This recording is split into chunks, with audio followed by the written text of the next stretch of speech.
Welcome friends. तो Friday के बारे में सब कुछ बताया था, दोनों तरफ के मूव्स आएंगे, रिटेल को जरूर धोया जाएगा, खतरनाक होगा दिन, सेंसेक्स की एक्सपायरी है, बड़ी होगी और मूव्स भी बड़े बड़े आएंगे। और डेटा ऑप्शन चेन का बना हुआ था इस तरह से कि वो ट्रैपिंग के सीन साफ दिखा रहा था, हालांकि मार्केट में दम है ये भी बताया था। और अभी भी सेम सिनेरियो बना हुआ है, मार्केट में दम है, अभी ऊपर जाती भी नजर आ सकती है और थोड़ी, लेकिन करेक्शन के अब हम बहुत नजदीक हैं। So be very very very careful.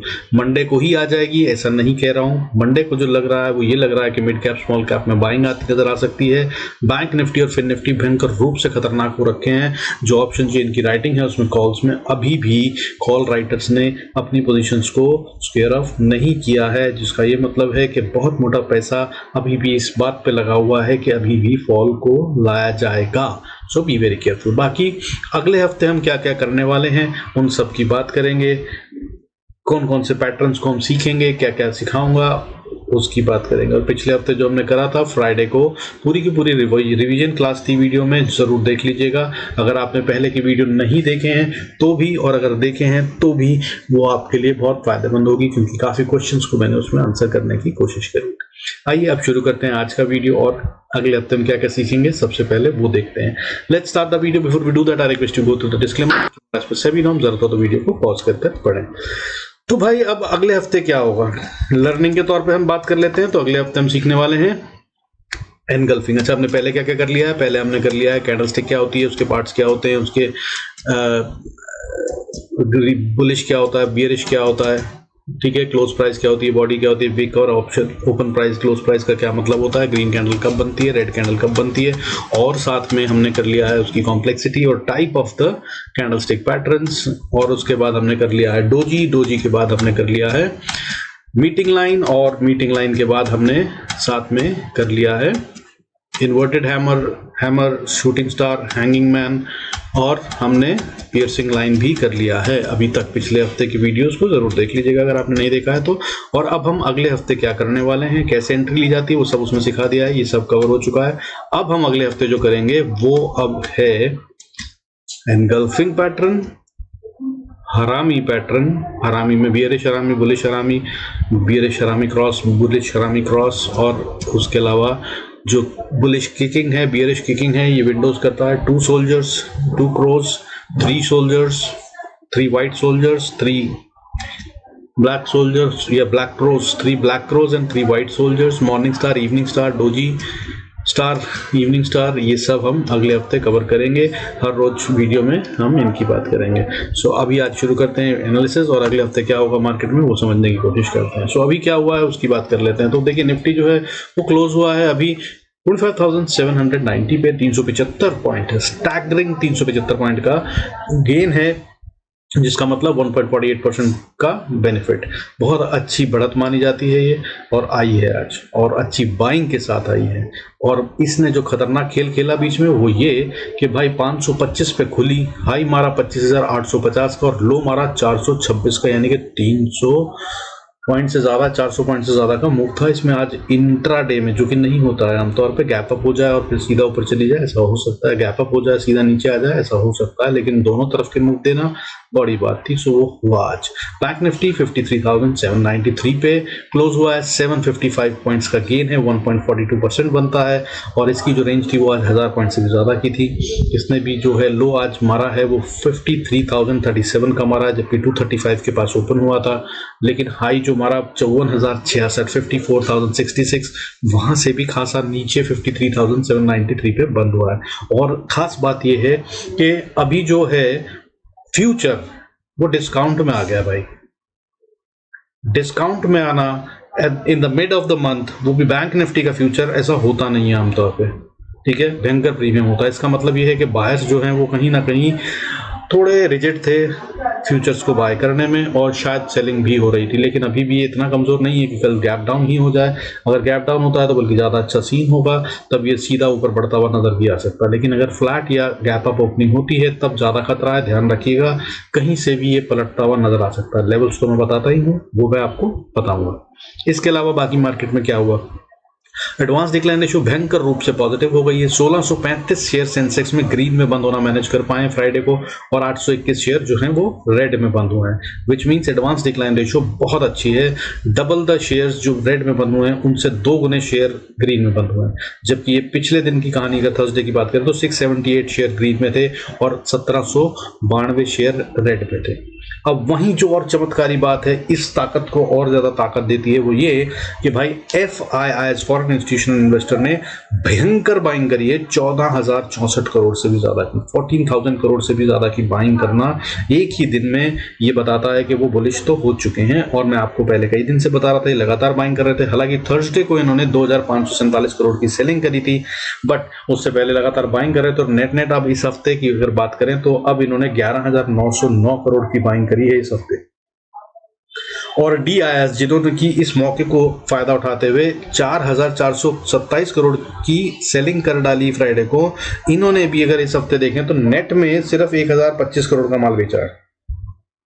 यानी कि अभी भी ये बेरिश तो नहीं हुए, और ये नहीं होंगे भाई, सालों से अपने मार्केट को यही बचा रहे हैं, ठीक है। और इसके अलावा अगर हम बात करें तो पिछले हफ्तों की, तो इससे पिछले हफ्ते 2,444 करोड़ का माल DIS ने खरीदा था। उससे पहले 7,442 करोड़ का, उससे पहले 1,198 करोड़ का, उससे पहले 13,000 करोड़ से ज्यादा का, उससे पहले 10,500 करोड़ से ज्यादा। ये लगातार बाइंग कर रहे हैं, ठीक है, कई हफ्तों से। हालांकि FIIs जो थे वो लगातार कई सालों से सेलिंग में चल रहे थे, लेकिन अगर पिछले 4 हफ्ते की बात करें तो ये भी बाइंग में आ रहे हैं पिछले 3 हफ्ते से। तो इन्होंने इस हफ्ते 11,909 करोड़ की, इससे पिछले हफ्ते 15,199 करोड़ की, और इससे पहले 2,430 करोड़ की बाइंग करी थी, और उससे पहले 9,217 करोड़ की बाइंग करी थी। तो ये भी 4 हफ्ते से नेट में बाइंग में चल रहे हैं, और अच्छी खासी बाइंग है।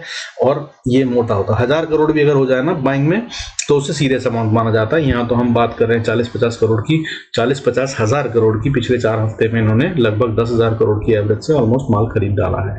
So that's a good sign. अब बाकी बात करते हैं, जो मैं कह रहा हूँ डेटा कॉम्प्लिकेटेड है, तो डेटा कॉम्प्लिकेटेड भाई इसलिए है क्योंकि मैं आपको बता दूं, कॉल राइटर निफ्टी में बैठे हैं जिन्होंने 1,127 करोड़ का कॉल राइटिंग कर रखी है, और जो वैल्यू ऑफ कॉल राइटिंग है वो 1,127 करोड़ से ज्यादा की है।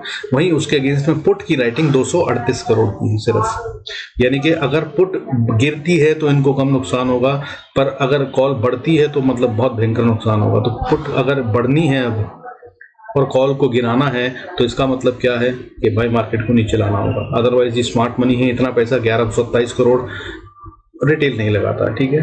और अगर वहीं बैंक निफ्टी की बात करें तो 715 करोड़ की कॉल राइटिंग हो रखी है और 199 करोड़ की पुट राइटिंग, और इसी तरह से बाकी सब जगह भी छोटा छोटा डेटा है, फिर निफ्टी मिड कैप में भी। बट ये 2 मेजर हैं, इन दोनों में अगर सेल ऑफ आएगा तो फिर मार्केट तो ओवरऑल निफ्टी तो गिरता ही नजर आएगा। हाउएवर अभी ऐसा कोई भी साइन नजर नहीं आ रहा है एक्सेप्ट फॉर दिस। ये हिडन होता है, ये आमतौर पे सब लोगों को नहीं समझ में आता है।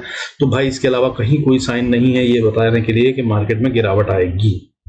बट हाँ, अब मैं आपको इतना कह सकता हूं कि ये जरूरी नहीं मंडे को आए, लेकिन 30 तारीख से पहले पहले एक गिरावट आएगी। हर एक्सपायरी पे एक बड़ा खेल होगा जिसमें एक गिरावट का बड़ा वाला सीन तो दिखेगा। सो बी प्रिपेयर्ड फॉर दैट। अब बाकी इसके अलावा अगर बात करें सेक्टर्स की, तो भाई सारे सेक्टर ग्रीन में थे, सिर्फ इकलौता एक सेक्टर या सब सेक्टर था जो रेड में बंद हुआ है, वो था PSU बैंक्स। और यहाँ पर मुझे कमजोरी दिख रही है, मैंने चार्ट्स देखे तो मुझे SBI में थोड़ा कमजोरी दिख रही है, हालांकि बाकी सब जो है वो मजबूत दिख रहे हैं। और अगर इसके अलावा बात करें तो बाकी सब सेक्टर जो है वो भयंकर रूप से गेन कर रहे हैं। तो सबसे ज्यादा बाइंग कहाँ आई है, वो आई है रियलिटी सेक्टर में। रियलिटी सेक्टर टॉप गेनर था विद 3.05%। उसके बाद अगर बात करूं तो हमारे पास ऑटो सेक्टर था जिसमें कि निफ्टी ऑटो में 1.88% की बढ़त थी, सेकेंड टॉप गेनर। और थर्ड टॉप गेनर था मेटल सेक्टर विद 1.65%। और इसके अलावा बाकी सब सेक्टर्स बढ़ते हुए नजर आए। सबसे कम बढ़ने वाले की अगर हम बात करें तो वो था फार्मा सेक्टर जो कि 0.33% बढ़ा, या आप कहें तो निफ्टी मिड कैप सिलेक्ट जिसका कि इंडाइसेस ट्रेड होता है, फ्यूचर ट्रेड होता है, वो 0.19% बढ़ा। और इसमें कम नजर आ सकता है मंडे को एक्सपायरी, यहाँ पे खतरनाक खेल होना है, ये तैयारी हो रखी है। दोनों तरफ की जो ऑप्शंस हैं वो लगभग बराबर पैसा लगा हुआ है, तो इसमें ये दोनों तरफ को उछालेंगे और खेलेंगे और रिटेल को इसी में धोया जाएगा। So be very careful in this. इसके अलावा रिलायंस बहुत नजदीक पहुंच गया अपनी उस रेंज के जहां से वो पार हो गया, तो बहुत मजबूत हो जाएगा, इस पर भी नजर रखिएगा। 2,971 3000 के ऊपर जाता है तो ये एक अच्छी बढ़त 200 रुपए की कम से कम और देता हुआ नजर आ सकता है। इसको भी आप चाहें तो यूज कर सकते हैं, प्रोवाइडेड 3000 के लेवल को पार कर सस्टेन करे ये। अदरवाइज 3000 के लेवल को छू कर ये 3050 के लेवल को छू कर ये नीचे गिर सकता है, और अगर ऐसा होता है तो मार्केट में गिरावट भी यहाँ से आती हुई नजर आ सकती है। इसके अलावा HDFC बैंक एक बड़ा वाला दिग्गज अभी इस समय बहुत मजबूत दिख रहा है, 1741 पे क्लोज हुआ है, 1.91% की बढ़त के साथ 32 रुपये बढ़ा था ये। अब ये मंडे को ऐसी जगह पे है कि या तो इसको ब्रेकआउट देना है, बॉलिंजर बैंड अगर आप जानते हैं तो यूज कर लीजिएगा, या तो वहां पे ब्लास्ट दिखेगा, और नहीं तो ये वो बॉलिंजर बैंड के जो अपर लिमिट है उसको छूकर नीचे गिरने वाला है, ये भी हो सकता है। और वहां से गिरा तो 20 लेवल जो है उसका मिड बैंड जो होता है वहां तक ही आ जाएगा आराम से।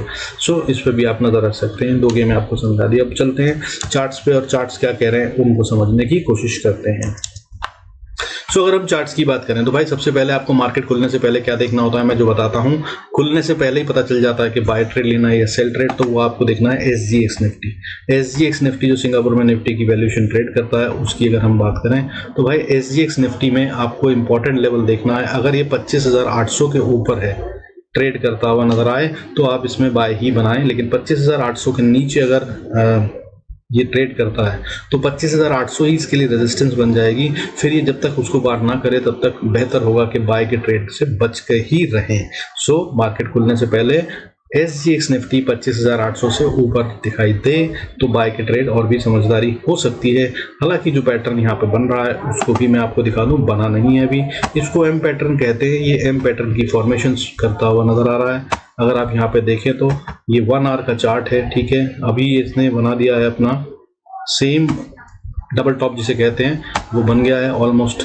दोनों की जो टॉप है वो सेम है, बट इतनी और ऊपर से दूसरी बात कुछ और रूल्स होते हैं जिसके मुताबिक अब इतनी बड़ी रैली के बाद रिलैक्स भी होना होता है मार्केट को, जिसे कहते हैं एवरेजिंग होना। तो ये अभी थोड़ा सा टाइम ले सकती है कंसोलिडेशन करने के लिए भी, नहीं तो यहीं से रिट्रेसमेंट या करेक्शन भी आ सकती है। अब बात करते हैं हर चार्ट के ऊपर कौन कौन से लेवल्स होंगे जिन पे हम ट्रेड कर सकते हैं या हमें करना चाहिए। तो भाई अगर अब हम बात करें तो देखिए निफ्टी की अगर हम बात करें तो निफ्टी का अब इम्पोर्टेंट लेवल जो है वो है भाई ये वाला, ठीक है। ये इतना बड़ा फॉल दिया था इसने और फिर वापस रिकवरी करी और इसके ऊपर चले गए हैं, तो अब आइडली इसको भी नीचे नहीं छूना चाहिए। दैट इज 25,780 और ऊपर में 25,860 60-70 के ऊपर ये को पार करके निकले तो ये जा रहा है और ऊपर, नहीं तो ये रेंज है 25,860 ऊपर में और नीचे में 774 जिसमें कि ये साइडवेज घूम सकता है। सो अगर इसके बीच में हो तो scalping will be a right idea, but with low quantity, because किसी भी तरफ कभी भी ये फटेगा और वो कब फटेगा वो आपको पता भी नहीं चलने देगा और वो बहुत तेज होगा, ठीक है। अब ऊपर की बात कर लेते हैं। अगर ये ऊपर जाता है तो 25,850 को पार करने के बाद 860 को पार करने के बाद इसको अगली रेजिस्टेंस फेस करनी होगी 25,887 887 या 890 मान लीजिए, उसके बाद 930 और उसके बाद फिर 980। ये 3 लेवल्स हैं जिनको ये मंडे को अचीव करता हुआ नजर आ सकता है। हाउएवर अगर वीक की बात करें तो वीक में ये मुझे दिख रहा है कि अगर ऊपर जाता है तो ये 26,280 तक भी जा सकता है before it gives the fall, लेकिन इसके ज्यादा आगे जाने के अभी चांसेस नहीं दिख रहे हैं अगले हफ्ते। अब बात करते हैं नीचे की। देखिए अगर फॉल आना है तो सबसे पहले इसको 25,860 पार करना मुश्किल हो जाएगा, और अगर इसको नहीं पार करता और यहीं से गिरता है तो भाई नीचे में सबसे पहली सपोर्ट 25,780 और अगर इसको तोड़ दे तो फिर नीचे 711 और उसके बाद फिर 660 और उसके बाद फिर 25,600 और उसके बाद फिर 25,500 18-20 से शुरू होकर 480 का लेवल है, यहां तक ये क्रिटिकल होगा। और कहीं अगर 450 को तोड़ दिया, 450 से 430 बहुत स्ट्रॉन्ग सपोर्ट है, यहां से बाउंस बैक करना चाहिए इसको मेरी समझ से, अगर फॉल भी आता है तो।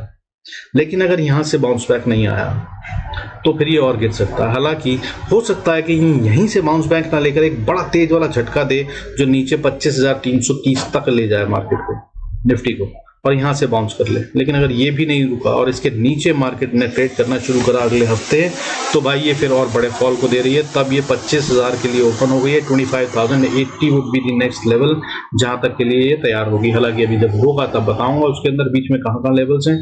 बट अभी जो फिलहाल गेम है वो मंडे को मुझे जो दिख रही है या मेरी समझ में जो आ रही है वो 25,860 ऊपर में और 744 या 770 का लेवल ये है वो जिसकी अंदर अगर मार्केट रहती है तो avoid the trades, because options के अंदर में प्रीमियम बहुत खतरनाक ढंग से बने हुए हैं इस समय।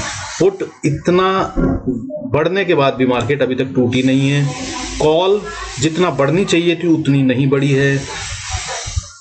फ्यूचर मैंने आपको बताया कि डिस्काउंट में आ गया है। अगर हम बात करें निफ्टी का और बैंक निफ्टी दोनों के फ्यूचर डिस्काउंट में है, वो भी इस समय मिड ऑफ द मंथ है यार, अभी तो मतलब एक पूरा हफ्ता पड़ा है। लेकिन ट्रिक की बात यह है कि भाई ये है अब मंथली एक्सपायरी, सो खेल खतरनाक और बड़े होंगे, सावधान रहिएगा। अब चलते हैं भाई बैंक निफ्टी की बात कर लेते हैं। बैंक निफ्टी की अगर हम बात करें तो सीधा सीधा लेवल बताऊंगा। गेम आपको समझा चुका हूं। गेम को अगर आप देखना भी चाहते हैं तो आपको मैं बता दूं, डेली चार्ट पे एक खतरनाक कैंडल है, बहुत बड़ी कैंडल है, बुलिश है, सब कुछ है। निफ्टी में भी ये ऐसी ही बनी है, बहुत ताकतवर है। 21 मूविंग एवरेज जो मैं पुराने लोग हैं देखते हैं उससे खासी दूर जा चुकी है price, so that is another caution, so सावधान रहिएगा। मिड कैप निफ्टी जो है वो अभी इस समय पे बहुत स्ट्रॉन्ग डोजी कैंडल बना के दे रहा है, लेकिन बनी जो है वो इनसाइड ही है। पिछले दिन का ना हाई तोड़ा है ना लो तोड़ा है, उसके बीच में बनी है। यहाँ पे गेम तैयार हो गई है और कल जो है वो एक्सपायरी है, तो ये इसको छेड़ता हुआ नजर आएगा। इसकी बात हम करेंगे, लेवल्स दूंगा। फिर निफ्टी की बात करूं तो ये ताकतवर दिख रहा है और ये मुझे कुछ ऐसा महसूस हो रहा है कि ये कुछ ऐसा करना चाह रहा है जिससे कि ये बैंक निफ्टी से मुक्ति पा जाए। ये चाहता है कि अपने ढंग से चलूं मैं और बैंक निफ्टी के हाथों में बर्बाद ना हूं, जो ये अभी तक होता है। बैंक निफ्टी गिरता है तो ये भी गिरता है, अगर ये बैंक निफ्टी उठता है तो ये भी उठता है। तो ये कुछ अपनी पोजीशन बना रहा है इस तरह की, और अगर उसको पकड़ना हो तो उसके लिए भाई Bajaj finance, Bajaj Finserv, SBI life, इन शेयरों पे ध्यान रखें। कोटक बैंक, एक्सिस बैंक, ये इसके टॉप कंट्रीब्यूटर्स हैं, apart from the ones which are the big contributors or the top contributors of Bank Nifty as well as Fin Nifty, जो कि हैं HDFC बैंक, ICICI बैंक। सो अगर वो हिलते हैं तो ये अपने आप हिल जाता है, लेकिन अगर उनको छोड़ दिया जाए तो उसके बाद भाई Bajaj finance, Bajaj Finserv, Kotak bank, axis bank, SBI life, इनको आप नज़र में रखें। अब अगर इसके आगे की बात करें, निफ्टी के मैंने लेवल्स आपको बता दिए, बैंक निफ्टी के लेवल्स बता देता हूं। तो बैंक निफ्टी के लेवल्स की अगर हम बात करें तो भाई इसके लिए इंपॉर्टेंट अब हो गया है 54,000 के लेवल को पार करना। हालांकि 930-35 से ही ये रेजिस्टेंस फेस करता हुआ नजर आ रहा है। 930-35 से लेकर 54,100 नहीं 220 यहाँ तक ये टाइट रहेगा। इसको पार कर ले अगर, तब ये एक अच्छे मूव की तैयारी कर रहा है, तब ये और बढ़ सकता है। तब ये कहाँ तक बढ़ सकता है, तब ये एक्चुअली में बढ़ता जाए तो 55,660 तक बढ़ सकता है। हालांकि उससे पहले एक स्टिफ रेजिस्टेंस 55,172 पे भी है। तो हम बात कर रहे हैं अभी 54,000 को पार करा तो 55,172 तक का गेम इसमें हो सकता है, उसके लिए तैयार रहिएगा। अब बात करते हैं नीचे की। तो यार देखो नीचे में जो है ना, ये हालांकि यहाँ पे बियर्स ने कोशिश करी, वो फेल कर दी है और काफ़ी ऊपर गया है, बट फिर भी अगर नीचे आता है तो सबसे पहले सपोर्ट 53,600 या 590 है। इसको तोड़ दिया तो अगली सपोर्ट 309 पे है और उसके बाद फिर फाइनल मजबूत सपोर्ट 53,000 की बनती है। 53,000 25-50 पॉइंट ऊपर, 25-50 पॉइंट नीचे देख लीजिएगा, ये झटका मार सकता है और यहाँ से बहुत हाई प्रोबेबिलिटी है कि ये बाउंस बैक कर जाए अगर फॉल आता है तो। और अगर नहीं बाउंस बैक करे तब ये फिर खतरनाक है, तब ये बड़े फॉल देता हुआ नजर आ सकता है। तब इन दैट केस अगले हफ्ते की अगर बात करें तो ये 51,000 तक के लिए ओपन हो जाएगा। हालांकि सपोर्ट्स बीच बीच में बहुत सारी हैं, जैसे कि अगर इसने 53,000 को तोड़ा नीचे में तो फिर पहली सपोर्ट जो आती है वो 52,730, जो कि मजबूत सपोर्ट का काम कर सकती है। रिवर्सल वहां भी आ सकता है या वहां पर रुक सकती है मार्केट थोड़ी देर के लिए कंसोलिडेशन या डिस्ट्रीब्यूशन के लिए। उसके बाद 52,420, उसके बाद फिर 52,180 और उसके बाद फिर 52,000 और उसके बाद 51,790, फिर 51,390 और उसके बाद 51,100 और उसके बाद फिर 50,300-400 का लेवल, इन सबको ये छूते हुए नजर आ सकते हैं। हालांकि जो मैं बता रहा हूँ उसके मुताबिक में मेरे को जो ऑप्शन चेन के डेटा में समझ में आ रहा है वो ये कि भाई ये जो खेल होने वाला है इसके अंदर में इंपॉर्टेंट लेवल जो बनता है वो 54,060 बनता है। 54,060, जिसको ये पार अभी फिलहाल मुश्किल कर पाएगा अगर हम ऑप्शन चेन के डेटा को माने, जिसकी की बहुत हाई प्रोबेबिलिटी होती है, क्योंकि पैसा भाई भाव भगवान से पैसा यहीं लगा हुआ है तो खेल भी यहीं होगा। हालांकि जिस तरह से इन्होंने अपनी पोजीशंस को अभी तक निफ्टी में होल्ड कर रखा है और उससे बाहर नहीं निकले हैं, तो हो सकता है कि ये इसमें भी थोड़ा और बढ़ावट दिखाएं, क्योंकि ये जो अब मूव होने वाला है ये बड़ा मूव होने वाला है और बड़ा ही मूव के लिए तैयारी की जा रही है। तो ये होगा बैंक निफ्टी। और अब फिर निफ्टी की बात करें तो भाई फिर निफ्टी में जो मुझे दिख रहा है important critical level option chain के हिसाब से वो दिख रहा है 24,800 का। अभी 24,790 के आसपास है। 24,800 अगर ये पार करके ट्रेड करता है या सस्टेन करता है तब ये और ऊपर जाता हुआ नजर आ सकता है।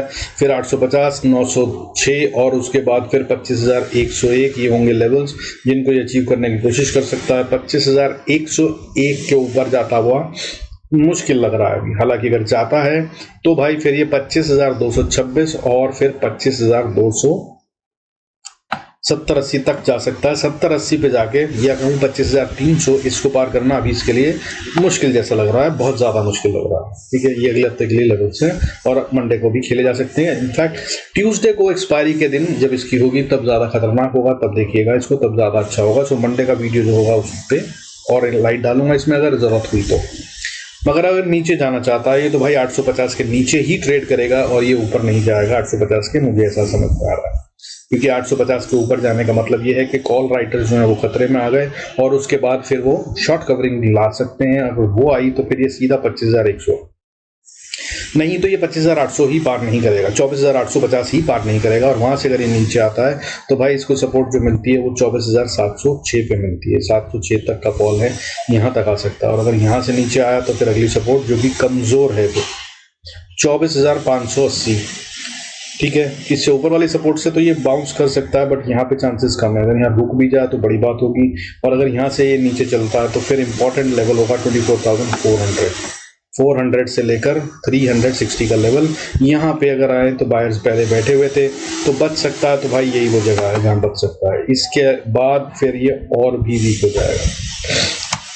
हालांकि इसको ये तोड़ेगा भी, ऐसा भी ये सीन नहीं दिखा रहा है। हालांकि मैं बता रहा हूँ फॉल तो आएगा, करेक्शन के बहुत नजदीक है।